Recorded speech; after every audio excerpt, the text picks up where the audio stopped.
Welcome to Your Future is Now, hosted by Jim Grant and Bill Heinrich. Their show is dedicated to sharing information in business, health, and obstacles we face in our everyday lives. Jim is also the TV host of Messages of Inspiration and Hope on E360 TV. Bill is the author of 7 Levels of Truth and is a master in the world of getting clarity in your mind to clear out the cobwebs and remove mental barriers that hold you back. Each week, they will interview an exciting guest. We're so glad you've tuned in.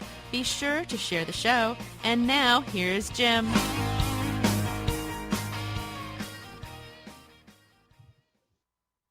Hello, everyone. Welcome to the show, ladies and gentlemen. Your Future is Now is proudly brought to you today by the good guys at the 6minutewebinar.com. That's SIXminutewebinar.com. We're so thankful that you've tuned in today. We got a great guest with us today, Mr. Micheal Govoni, and he's going to be talking to us about how we can actually overcome problems when it comes to, the obstacles in our way, the things in our life, and that we can transform this crisis that we're going through into a greater opportunity. And pardon my throat today, I've got a little bit of bronchitis, so please bear with me. I got Mr. Bill Heinrich with me today. Mr. Bill is one of the honorary hosts here on the TogiNet radio system. He is also fondly known around the world as the Dean of the 6-Minute Webinar. Good morning, Mr. Bill. How are you today, sir? I'm great, Jim. I hope you're feeling better. I know that you caught that bronchial, so yeah. But I'm doing great. Very excited. A lot of great things going on with the 6-Minute Webinar. We have another boot camp coming up July 17th. We did one. Time flies when you're having fun. We did one June 5th, I guess it was. That was very good. Boy, the people are just amazed when they go through it. If the audience has any questions about the 6-Minute Webinar, you can go to 6minutewebinar.com. All the information is there, but it's an exercise in clarity, an exercise in communication, and an exercise in identifying the market you serve. Oh, it really is. And the thing that I love about the 6-Minute Webinar, ladies and gentlemen, is the fact that when I was on a summit in India, the Water Conservation and Rainwater Harvesting Summit in India. The honorary host there was the King of Oman, and I certainly wanted to sound intelligent, so I used the 6-Minute Webinar to craft my talk and presentation. And in addition to that, got a little bit of background noise there somewhere. We apologize for that. But anyway, because of that 6-Minute Webinar and my presentation, ladies and gentlemen, we've been invited back to put on another summit sponsored by the 6-Minute Webinar. We're very excited about that. And also, too, Bill, everyone that's ever attended one of your workshops and your boot camps, I have never heard anyone say, well, thank you very much for this, and we appreciate that, but it's not for us, because that just blows them away, doesn't it, Bill? You know, I hate to make it sound like we're tooting our horn, but the fact of the matter is people use the term blown away because of the clarity that we're able to take them to in their business and helping them. You know, the biggest problem that people have is really explaining how they serve others. And that's our specialty, is showing people how to express that in a way that their potential clients, customers can understand it. So if you're listening and you really want to learn to nail your niche and really get in there with a tight message to your perfect client, check out the 6-Minute Webinar, and you can go to 6minutewebinar.com/bootcamp to register for our next boot camp. It's a 3-hour boot camp. That'll be July 17th from 9 a.m. to noon Pacific Standard Time. Yes, sir. And that'd be a great thing for all you entrepreneurs. If you're struggling trying to get your message across and you just don't feel like it's a good, solid message, go to the 6-Minute Webinar. You will not be disappointed. I give you my word on that. And I am so happy to have Mr. Mike with us today, Govoni. The way we met Mike, ladies and gentlemen, we had Mr. Tim Ringo, who became a very good friend of ours. He was on the original Zoom webinar series that we put on during the pandemic when everybody was on lockdown last year, back in March. And Tim is a great guy. And we were looking for having some great hosts here on the show, a great guest here on the show here for you. And he recommended Mike, and we are so glad Mike is here. So, Mr. Mike, welcome to the show, my man. How you doing today, sir? I'm doing well, Jim and Bill. Thanks for having me. Happy Friday. I'm really excited to be here with you guys today. Well, thank you, sir. And also, if you just take a few moments and just share a little bit about who you are and your background, and if you'd share that with us, we'd appreciate it, sir. Absolutely. My name is Mike Govoni, as Jim said, and I work as an integrative practitioner through healing beyond recovery. And what I do is I support people to experience deeper healing and transformation that have suffered from substance abuse. And I think it's a very important topic because it truly is a epidemic right now with addiction, and so many people need support. And I think it's very important work to bring to the world. And I've been gifted, not because I so much chose it per se. I think it chose me, and I can get into that a little bit more into the show. But today I work out here in Sedona, Arizona, and I do my work primarily through online platform Zoom, and really supporting people to transform, to touch the present moment. And I love the little tagline here, your future is now. And one thing I always say to my clients is when you learn to take care of the now, the future will take care of itself. So I love that. And Jim, thanks for having me today.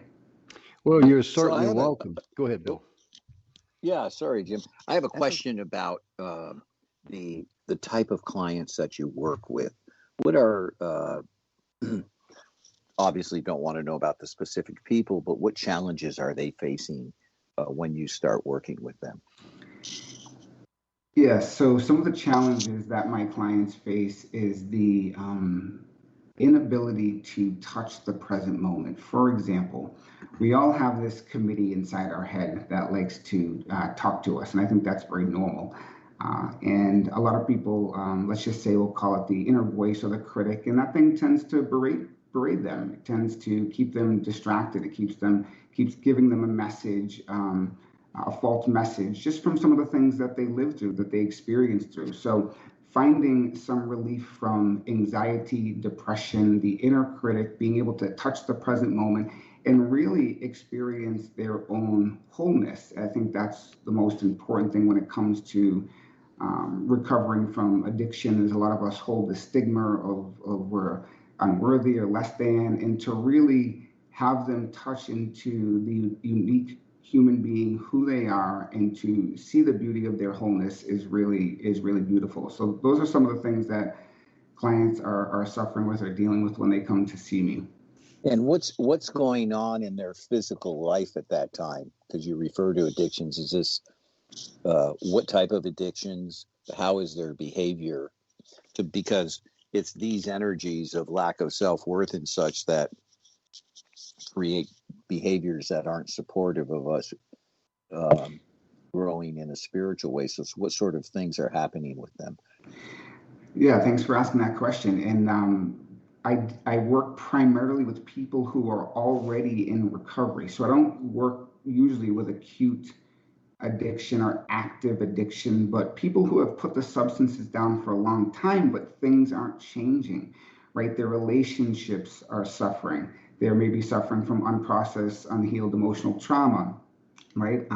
They have the inability to connect with another person. There's so many different things, and everyone really brings a unique situation to the table. So those are a couple that I can think of right now, Jim. And I just kind of lost my train of thought. So they're already in recovery of some sort, right?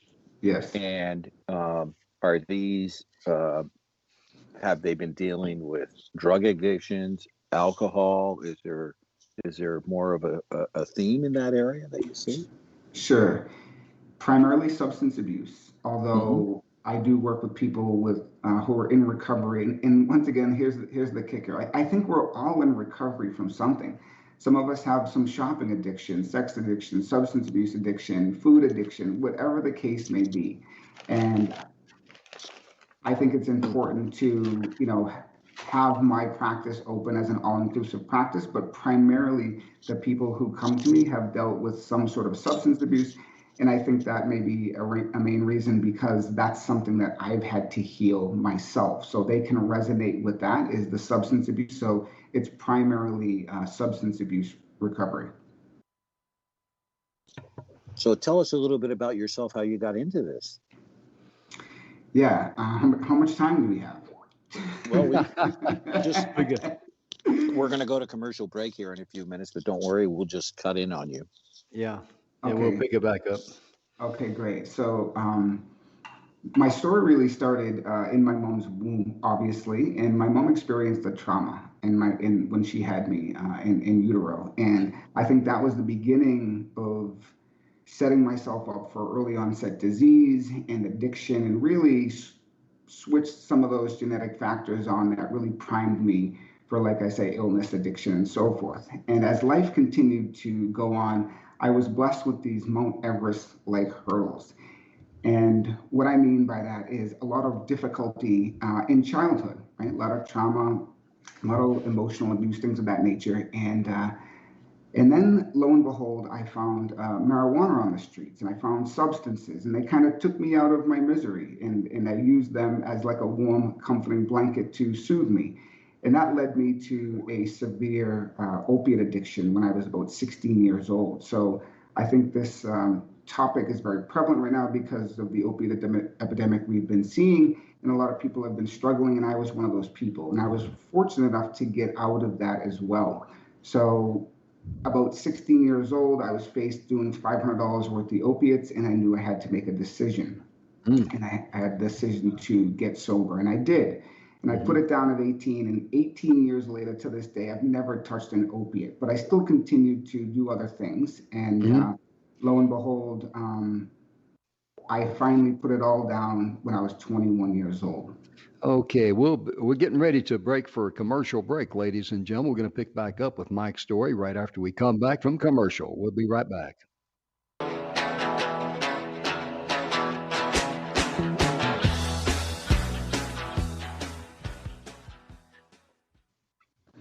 And welcome back to the show, ladies and gentlemen. Your Future is Now is proudly brought to you by the good guys at the 6minutewebinar.com. That's SIXminutewebinar.com.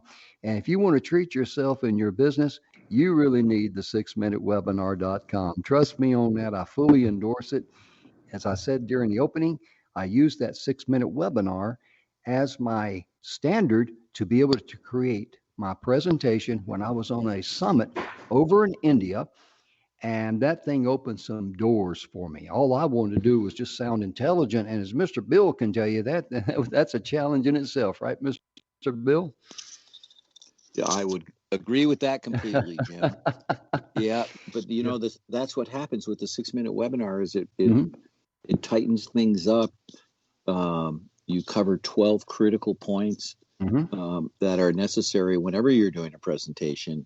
And it's short, it's succinct, and it's really powerful. It's really powerful. And Jim, talking about powerful, just a little bit ago, our guest said something that really caught my attention. And that is, we all suffer from some addictions. Oh, yeah. When he said that, he was singing my song there, because we're all addicted to something. Some bad habit or something. I mean, we normally think of addiction being either chemical or something like that. Yeah. But no sirree. You can be addicted to some of the dumbest things on planet Earth. And ladies and gentlemen, I've had to eliminate and remove apps and programs from my computer to make a stand and say, I'm not going to do this anymore. And that's the starting point of all achievement. You got to, just make a commitment to yourself that you're just not going to do that anymore, because all it does is rob you of your creativity, your health, your happiness, your everything. And that affects your entire lifestyle. And Bill, I tell you right now, I'm really glad Mike said that, because it really resonated to me. And I know a lot of people out there could say, yeah, I can understand that. And we're so honored to have him here with us today, aren't we, Mr. Bill? Yeah, so Mike, let's just talk about addiction, period. Okay. To anything.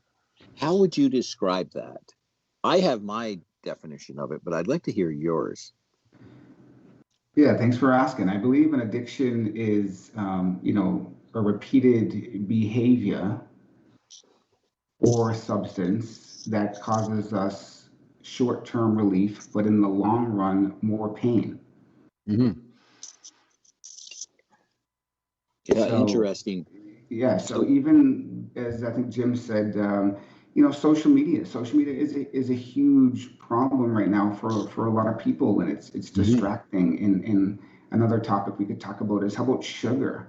How many of us are addicted to sugar? So it's any behavior, or could be a substance that gives us some short-term relief, but in the long run causes more pain. Yeah, my background is in this area to a degree, and I define addiction as a behavior that eliminates our opportunity to utilize free will and choice. Beautiful, I love that. Mm-hmm. And it could be toothpaste. It's there's addictions to just our daily routines, right? Where we're moving on autopilot. There's so many ways that I view that. Obviously, when addiction is talked about, it's usually around substances. And I want to say, I didn't really have an addiction, but I quit drinking 33 years ago. Because I found out that it was the effect it was having on my life, and the loss of that free will and choice. So I've been studying this for a long time, and not only that, it also has to do with, and I'd like you to speak about this a little bit, Mike, about how we feel about it inside. Yeah, beautiful. Thanks for bringing that up. And actually, that came up on a topic of a podcast I just did with good friend Dan Hegerich, and he talked about, how does it make you feel to really admit that there's a problem there, or there could be a potential problem. And what he talked about, what I really loved, and I'll just shine a little light on it today, is often we feel very shameful about our behaviors, or exactly what we're engaging in that's causing us suffering. And to understand that most addictions, or all addictions, are a result of some sort of discomfort, some sort of inability to be with things as they are. You could say maybe it's unresolved trauma, or it's pain, but we're trying to escape in some way, and that can cause a lot of shame. So I remember the first time that I went to a 12-step meeting, and that's how I got sober back in 2004. And I admitted I had a problem with it, and it both felt liberating and like, oh, like, really.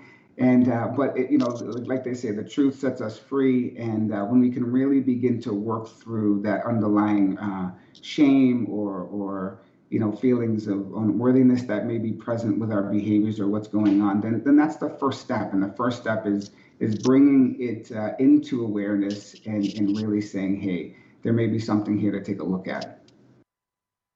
Or there may be an opportunity to live a better life without whatever it is occurring in your current life. But you just brought up another word. I'm going to be firing all these curveballs at you here. Talking about shame. Explain shame a little bit. Yeah, shame is it's I think both an emotion, and shame can be held, or shame is held in the body posture. Right. So working with shame, we often have to notice how it lives on in our body. And it's often the inability to be seen. And so when I work with people with shame through Peter Levine's work, Somatic Experiencing, I'm always bringing them to see how shame lives in their body. And it's often a closed, contracted type of posture. Mm-hmm. People will walk in the world with their head down, and I'll just bring some consciousness to that. And often people have no idea that they've been walking 10 years of their life with their head down, and to help their bodies, erect and hold a new posture of power and to be seen, and that it's okay today is so very important. So I think there's many layers to shame, but I think one of the most important things that's overlooked is really working with the posture of shame, of how it lives in the body. Yeah, there was a day, gosh, this was 4 or 5 years ago.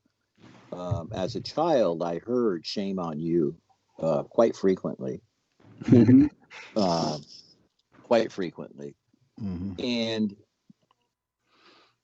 I would interchange guilt and shame when in fact they aren't the same. And I spent one day about 5 hours researching it. And after really looking into it, what I came up with is guilt is a feeling that you have for having done something maybe not as well as you could. Guilt often is projected on you by others. However, the guilt is very easily cleared up by addressing it and apologizing. But shame is who you are. Mm.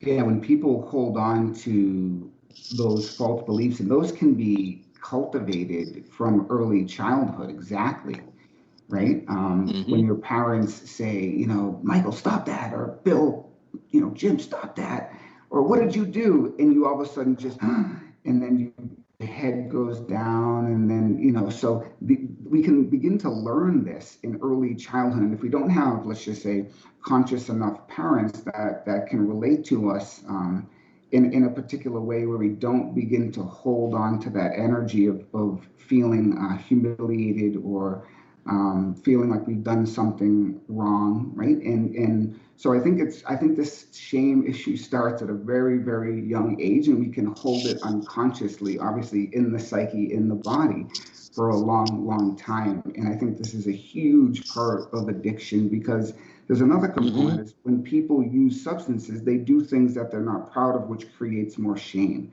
So to really work with that and help them support that is really, it's pivotal on their journey of healing.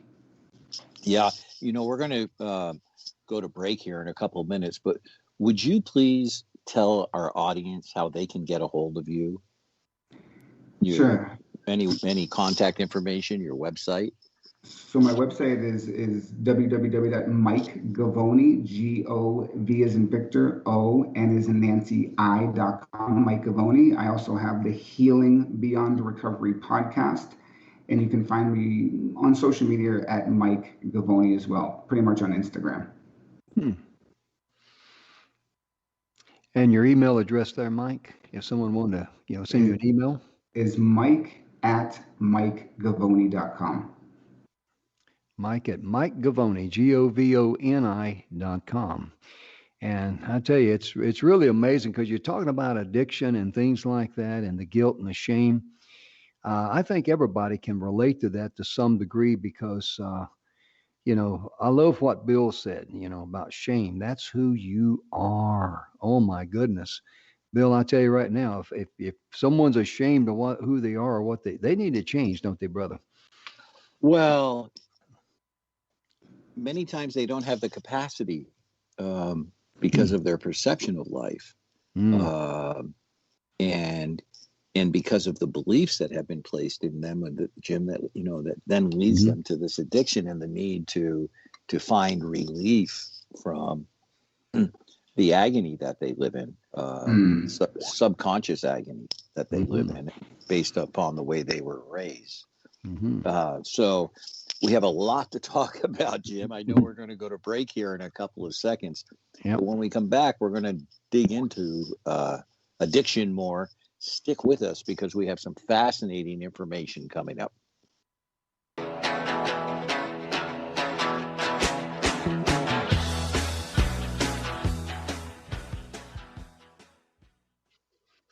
And welcome back to the show, ladies and gentlemen. Your Future is Now is proudly sponsored by the good guys at the 6minutewebinar.com. That's SIXminutewebinar.com. And we just want to give a shout out to all the fans out there and the folks who subscribe to our show and listen to us either on iHeartRadio, Google Podcasts, Spotify. I mean, we're on about 15 different platforms, and we got millions of downloads. Let me just say that.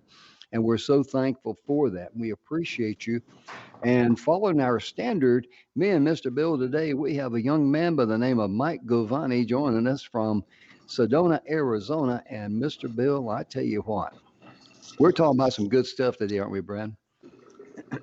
Yeah, well, this is really a fascinating topic. And, you know, it's one that people typically don't like to discuss because it brings up pain and hardship. But the fact of the matter is people are going through these things, and what they're looking for is a path out. And let's talk about that, Mike, about their path out of it.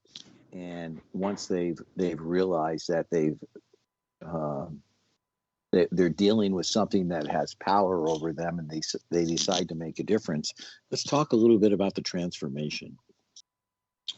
Absolutely. And I just want to say too is, thank you, gentlemen, for inviting me and being willing to get into the arena with this topic, because it is painful. It brings up things that people don't want to talk about. But at the same time, if we don't talk about it, how are we going to heal it? And I know beyond a shadow of a doubt, everyone who's listening either knows someone who struggled with addiction or has struggled with it themselves. So thanks for being here. And also what I want to say is the cave, as Joseph Campbell says, the cave you fear to enter holds the treasure that you seek.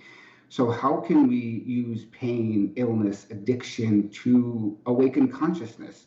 Now, I believe Bill was talking about earlier these subconscious beliefs, and the majority of our day is being run by our subconscious mind, like this just default mode network. And when we go through our processes or our pain is an opportunity to awaken that consciousness. So that's my story that I've had to transform from trauma, from addiction, from chronic illness. At the end, I had 2 organs on the table, and I had to face the pain. And there's the suffering that you run from, and it causes you more suffering, or the suffering you face directly and so become free. So when we, or I should speak for myself, when I turned towards it and transformed it by taking steps and getting support and doing all sorts of different modalities, I had a shift in consciousness that awoken me to my life's purpose as an entrepreneur to help others. And I believe we're all here. We all have some medicine. Now, whether you guys, this is a radio show and you're bringing a beautiful message to someone's ears, that's your medicine. My medicine is helping people in recovery experience healing, right? Other people, have their own medicine. So I believe we're all created here in this physical form, as Bill, as Mike, as Jim, to bring some sort of medicine to the world. And when we can listen to our pain, when we can, we can answer the call, as Joseph Campbell says, then we can awaken to a deeper consciousness and we can open up to our purpose. So I so agree with that, Mike. And so here's a theory that I have that I would like your input on. I have a belief that people suffering from addictions are above average people who have a difficulty with life. So you want me to comment on that? Yeah. I there's something beautiful about that. And I agree. I wouldn't say we're above as we're better than anyone else, but I think we have these. Let me just say, I think we're really sensitive people, such as I think we're empaths that are taking on the That said, suffering. yeah, that said much better. It isn't being better than other people. It's it's a heightened awareness Yes, I would agree with that. beyond the normal person. For sure. And yes, and I have seen this. I actually created a quote card on this that, there's no coincidence that everyone I meet in recovery from substance abuse is an empath. I think we've been, affected by the suffering of others and our own in a particular way that we don't know what to do with it. So we use substances. And yes, I agree very much that we are So, highly sensitive people. so what's an empath? An empath is someone really that is that can feel others energies and suffering, and it's correlated to empathy, and sometimes in addiction it doesn't come out so much as empathy, but maybe in other ways or other emotions, but deep down inside that there's a tenderness and in a very highly attuned sensitive nervous system that's picking up on other things. And I think for many of us, we don't know what to do with that energy. So an empath, I think, is someone that feels the pain of others and their own in a way that, is very, very visceral, very real. Wow.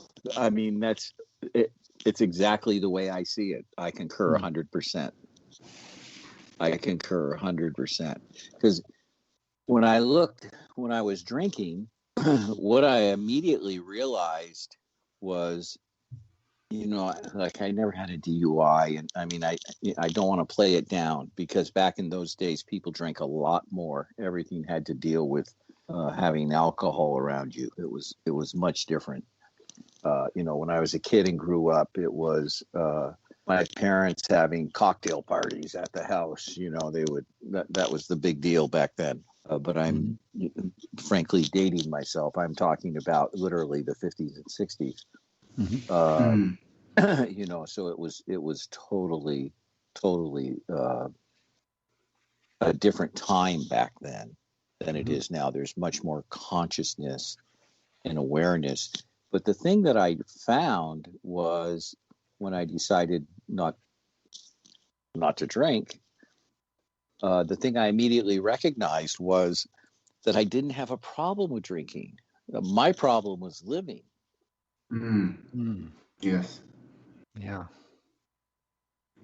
That's where the challenge was. And do you see the same thing with the people that you work with?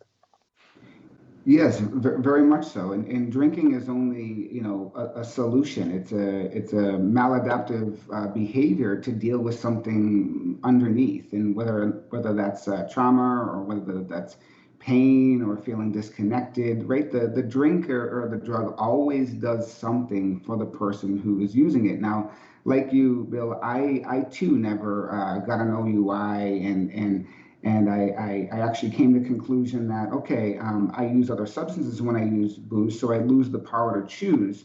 So I saw the trajectory of my mother's life, and my grandfather died of alcoholism. So I was like, okay, I got to put this down.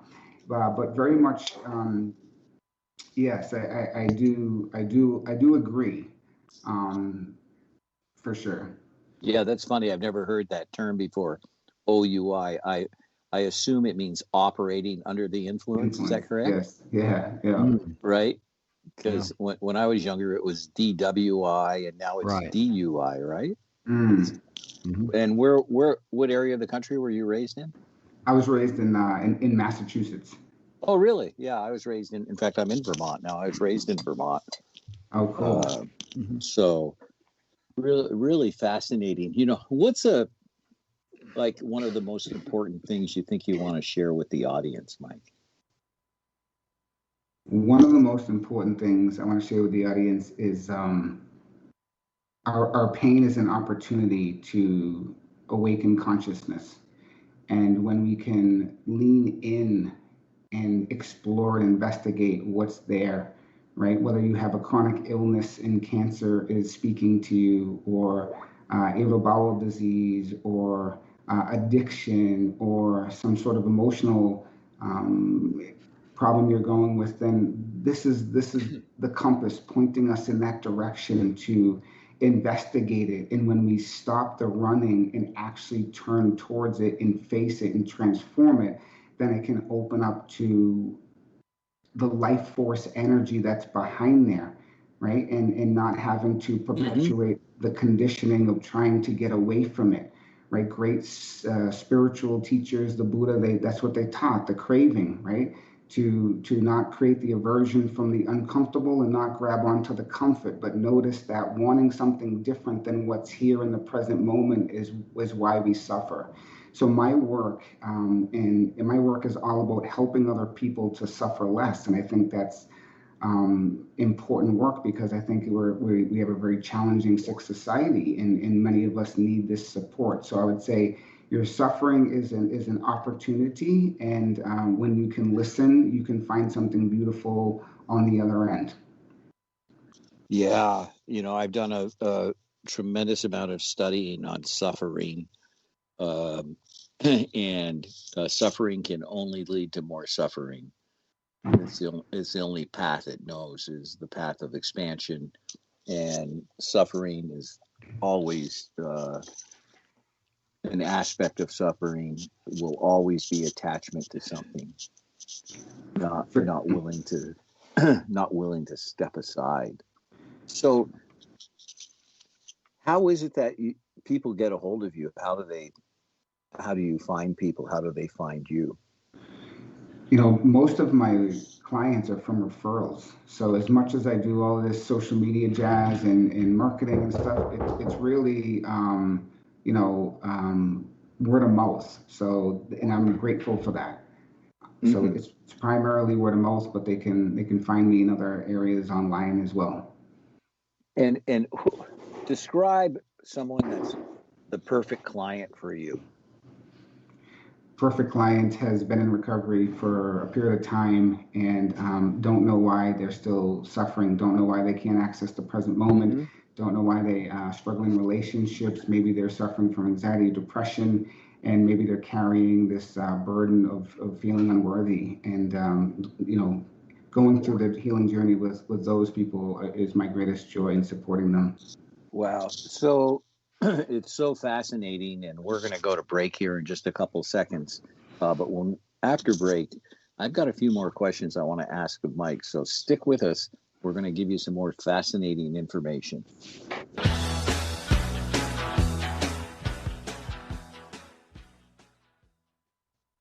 Welcome back to the show, ladies and gentlemen. Your Future is Now is proudly brought to you by the good guys at the 6minutewebinar.com.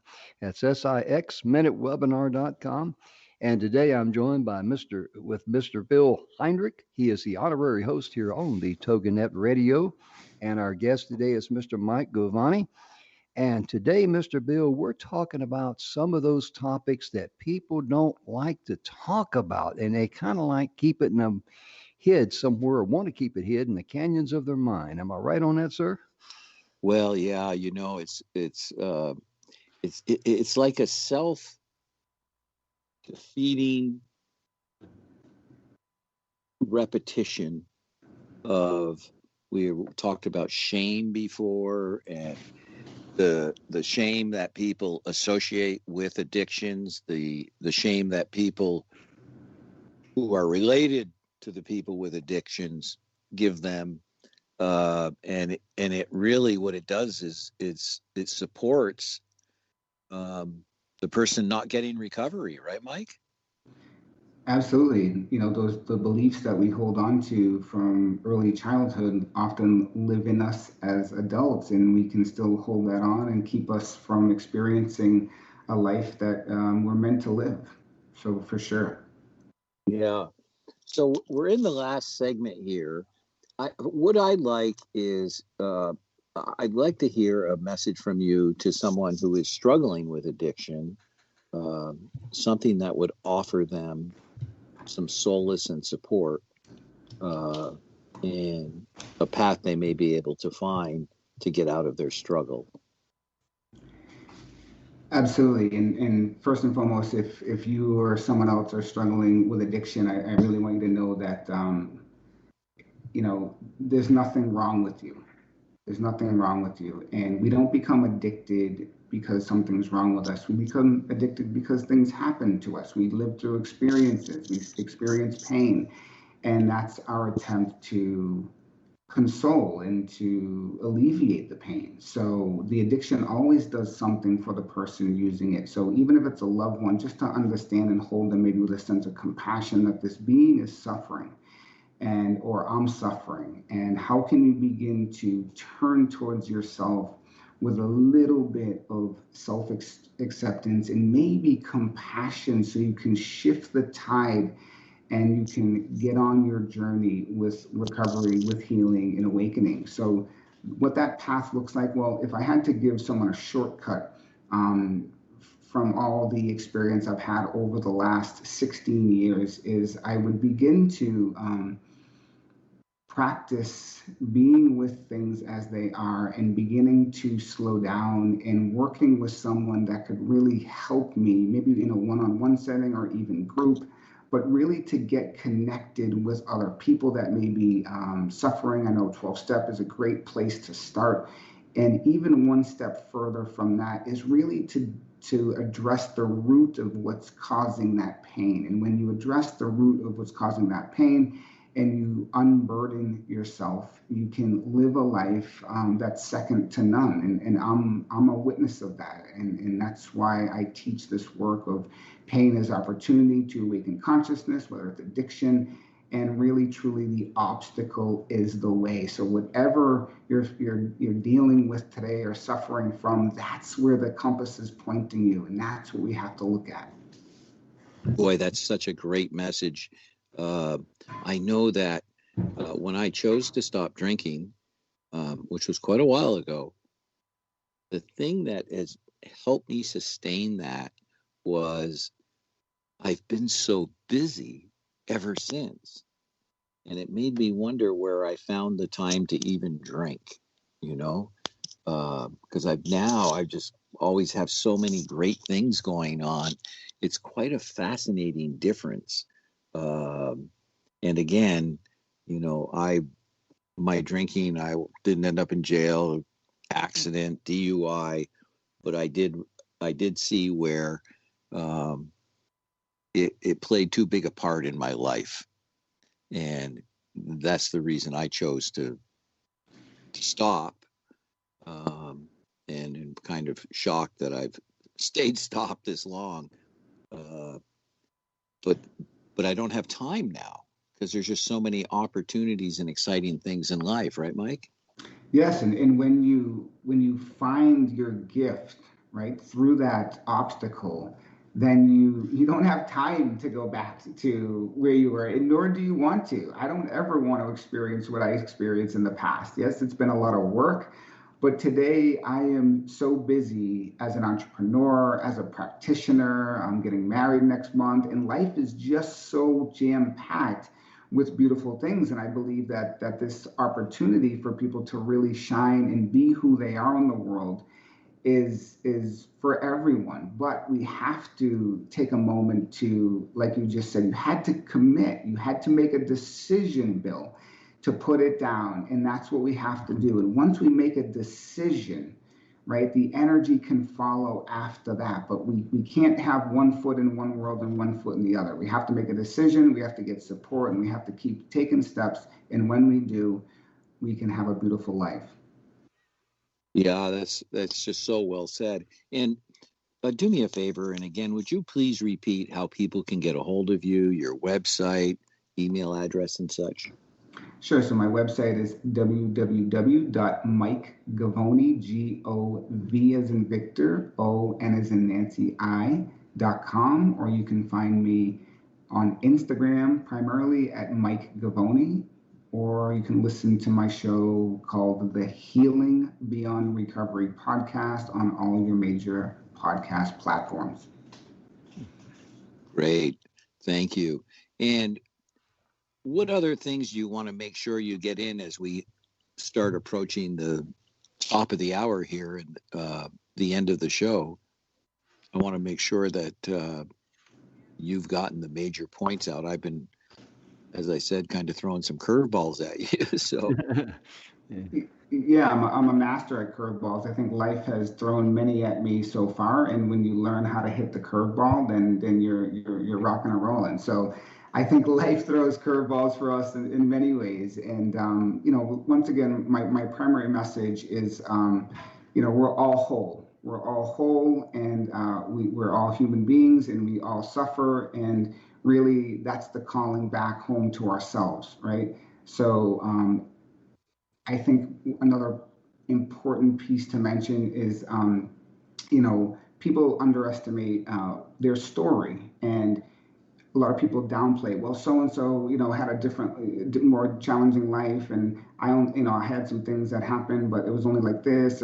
But everyone has their own particular story, and whatever you went through is what you went through, and that was enough pain. That was enough, whatever it may be, for you to come to the understanding that maybe you need support or help or guidance. And we all have a story. And my story has really allowed me to take these steps forward and become who I'm meant to be, just because I decided to turn towards it and really transform it. And when we all do this, right, we can all, once again, enter that cave we fear to enter, and in there is the treasure. So it's about turning towards, it's about being with, and it's about really self-acceptance and bringing a sense of kindness for yourself wherever you are on your journey. Boy, that's so true about the story. We've got a whole nother show there. I could go on for a long time about stories, because everybody lives in stories. And what's happening now is, in the present moment, is we're all being controlled by some past stories. And if you're not willing to look at them, then ultimately your life is out of control, because it's the stories that are going to create the emotions, which create the reactions, which create the decisions that get made in life. They just get caught up in a vicious circle there, don't they, Bill? And keep going around and around and around, because myths and truths are two different things. And a lot of people, even I had trouble with some of the myths that I'd been taught in my life growing up. And that can enslave you. Go ahead. And it comes back, to shame and guilt, Jim. In one of the seminars I was doing, I was giving this young woman feedback on something that she's doing for work now.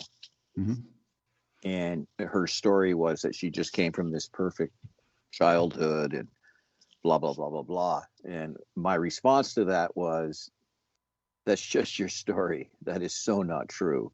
Well, I didn't realize her mother was on the call also. Right? Oh.